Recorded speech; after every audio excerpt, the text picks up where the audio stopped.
Hi everyone, welcome to the Ravit Show. We are here at Relic Advance 2026. I'm super excited to be here in person. And look who I have with me, Ashan Willy, CEO of Relic. Ashan, great announcements that you all have made today at Relic Advance. And I saw obviously the excitement that the customers had during the panel discussion as well.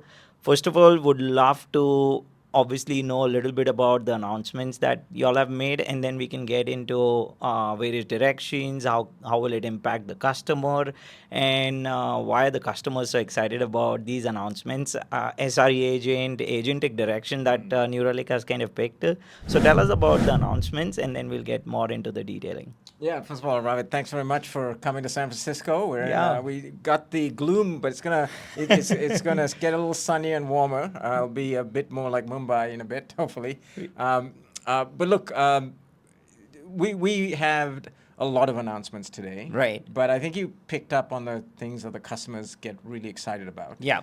And it's all based on where our customers are building, right? And today, True. because with with AI, I mean, everything's about AI, right? Exactly. But we're actually seeing more code and more AI being generated in production. Everyone talks about it, but we actually see things in production. True. And that has increased roughly about 300% quarter over quarter.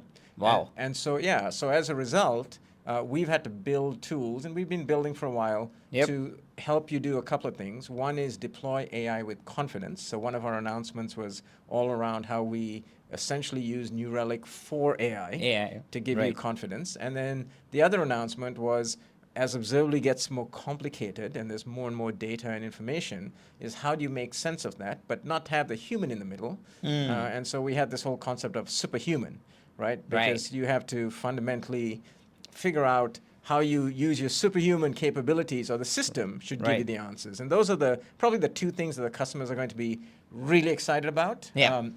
And there's one other thing, but we can talk about it later. Yeah, for sure. No, I think you touched on a very important point, in the complete theme of, the superhuman era itself is very intriguing and very exciting, because that's one of the things that when we talk to a lot of enterprise leaders, they kind of, obviously want to make sure where, okay, if there's automation that can be done, if there are agents that can work with agents and get the work done, and if the observation, the whole observability piece can also be managed at the same time.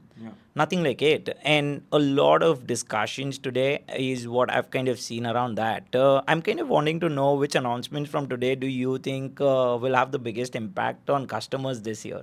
Yeah, no, good.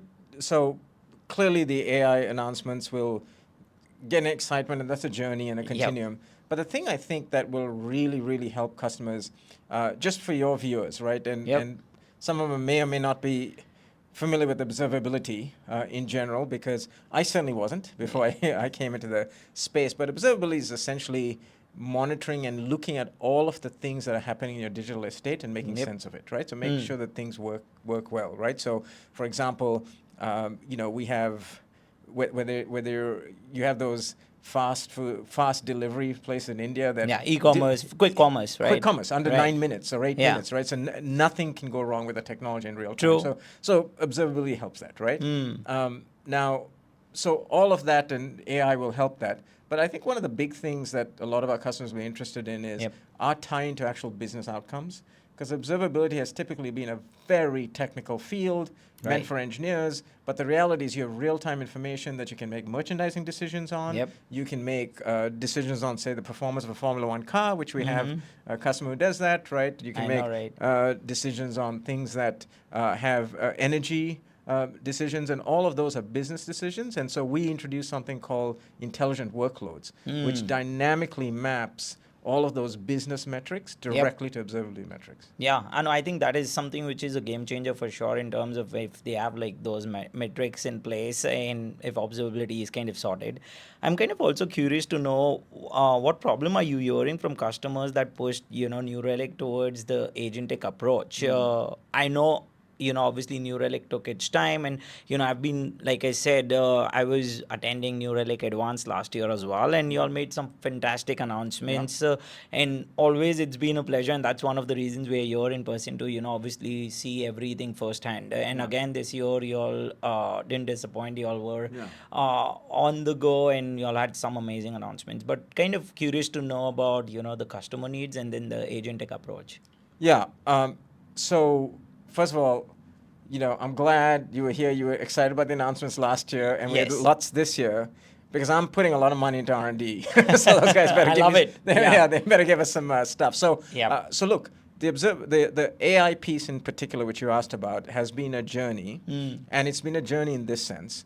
The first is, like when ChatGPT came out in 2022, we had a really fast follow in early 23 on essentially giving sort of that ChatGPT experience on observability tools, right? It just plain Englished it made it more accessible. And no one was doing back then, I don't think so, 2023, right? No one was doing it. And that has evolved as the models have gotten bigger, but no one was doing it. Second thing no one was doing, which we announced last year, was agentic integration, right? And that's how we got that integration with the ServiceNows, the GitHubs, the Atlassians, everyone else that you saw there. And so that was the next phase, and that was because you wanted sort of more human-to-human-like interaction between software versus just static API calls, right? So we did that.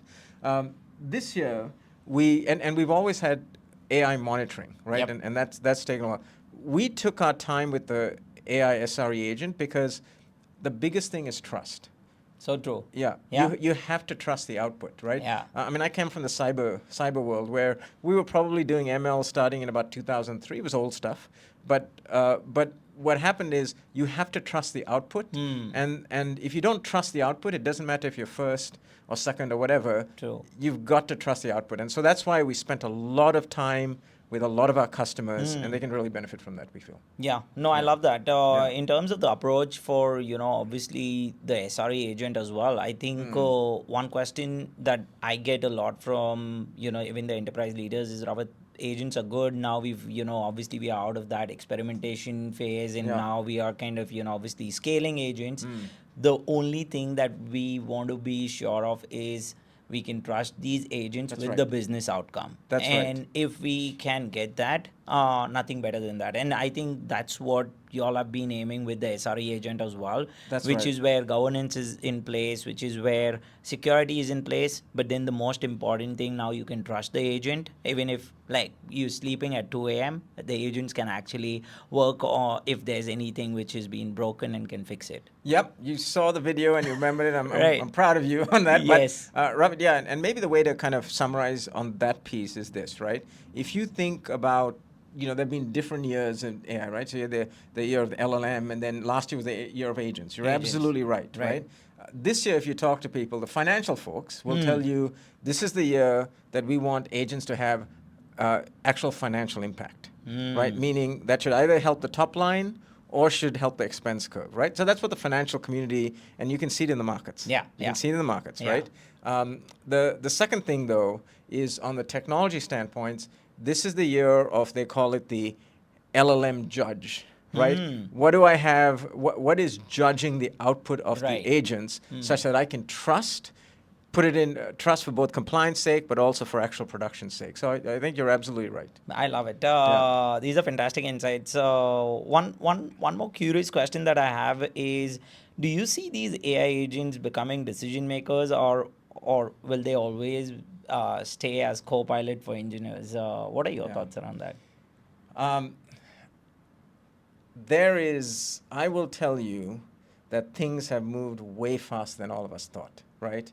True. And I think betting against them being not autonomous is a losing bet at this point, right? I mean, if you talk to, look how much Claude Code right now is dominating, just dominating the ability for people to write code. And I for those of you who, hopefully you catch it on the recording, you'll see a chart that I show. The advent of Claude Code, the ChatGPT code, all of those had a huge jump up in the GitHub repositories. And what that means is that agents are starting to write code, right? So the whole industry there is trying to stall the coding problem.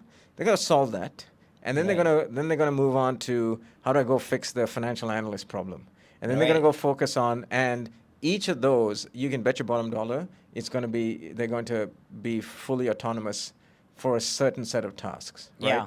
Now, there's a big question, of course, and I don't want to wade into the whole jobs and what do we do is where do you send your kid to school, that sort of thing. There is always going to be a high level of intelligence that you need to sort of stitch that together. It'll be a different set that we will need, right? Yeah. And that's the thing. So I think everyone's moving towards full autonomous, and it's, as I mentioned in the presentation, the premium on technology used to be solving cost and efficiency. Now the premium is to narrow the intelligence gap, right? And it's happening. No, I agree 100%. And I feel like we humans always find some or the other thing to do. Sure. So We're I'm pretty resilient and smart. And we evolve, Yeah. So I feel on that front, I feel very confident. I just feel like in the world where we are, at least the AI agent world, we'll be, more productive as humans as well. So even when, obviously when you all had that theme of superhuman era, that's what I thought the first thing is. That's right. Maybe everything what we are seeing here, everything around even SRE agent, it just makes you much more powerful in the work that you're doing. Yeah. And you can do much more. Maybe you can do 3 times than what you were doing right away, right now. So it's just about how we are being empowered by these AI agents, and if we think it that way, we can do a lot. And to be honest, in our work of media as well, we do use agents in so many different things that we've been doing, and it has obviously helped us become faster with the work. What we used to do 5 years back has changed completely, and it has become faster, better, and we can produce more content. Yeah. So and the quality of content. Quality right? of content, who's right? So a shop with 1,000 people, you can now compete with, right? Right. Very Exactly. effectively, right? I mean, look at your 1 million views, you got 1 million followers, right? On Right. So I think that's the future. Yeah, I love it. One last question that I have for you, Ashan, is around next year. So when we come back to Advance next year, what progress would make you say this launch truly worked? And also in the next, I'm just going to add one more question is also this year, what are the things that you think would stand out for the community? So yeah, your thoughts around that. Yeah. Okay. So I think maybe I'll try and ground it on some things that I talked about today. Yeah, sure. One of the things I talked about, there was a study done which we call the AI impact, right? And we clearly saw a divide between customers using AI and customers not for observability. My view of success is if that divide goes away, right? So all of our customers start to use AI to better their lives, frankly, right? To better their outcomes, and I think that's imminently possible, and that is going to happen really quickly. So that's success for me, and I think that'll stand out significantly. And frankly, every time we've done this, every time there's a step function, it allows all the humans and the people who are working on our solution, our product, to frankly do greater things. And that's success for us. Yeah, right. I love it. And what do you think about 2026 in the next? I'm not going to even ask you maybe 12 months, maybe next 3 to 6 months. What should SREs be prepared for, and what advice would you have for those community developers who are using New Relic, and what should they be prepared for? Yeah, I think the biggest thing is, for at least for our customers or our prospects on this, is use a tool, right? Come back, just Totally. meaning take full advantage of all of it, right? Yep. I mean, we've set it up a way that you can kind of go do that, and there's plenty of forums that kind of help you with that. Yep. But I think what you can expect out of us is that the world is changing really fast with these. The model providers, I mean, today we just saw Meta put $100 billion into AMD, right? And that's after Oracle put in $300 billion into NVIDIA. These are high stakes, right? So things are going to change fast, and what you can expect is that we're going to keep up with all of that change, right? I mean, we're right on the forefront because you can't really deploy or AI with confidence without observability, and enter New Relic. Yeah, I love it. I love it.